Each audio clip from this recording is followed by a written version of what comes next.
playing the game. And so as we open Genesis 18 tonight, that's what we're after.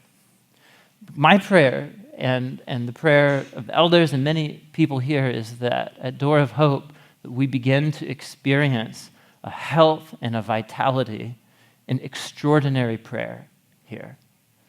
Because that's one of the main ways that God works to bring about revival and awakenings in and through his people. You guys with me? Genesis 18. Let's go there. This is a story about Abraham.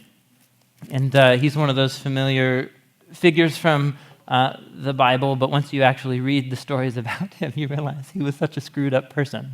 And this is one of these stories. Genesis chapter 18. So remember the big picture of what's going on with the stories about Abraham. The book of Genesis falls into two main parts. In the first chapters of the book, God makes a wonderful world, gives it to these image-bearing creatures to oversee, and what do we do with the place? Well, read a newspaper, right? So we do horrible things with the place.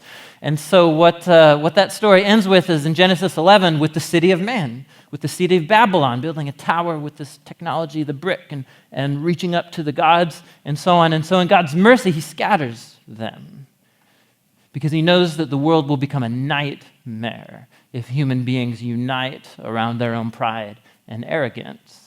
Who knows what they will do? And so just as he brings judgment and scatters them, however, he selects one random dude and his family through whom he's going to bring blessing and salvation to all of those rebellious nations. And that guy's name is Abram. It gets changed to Abraham.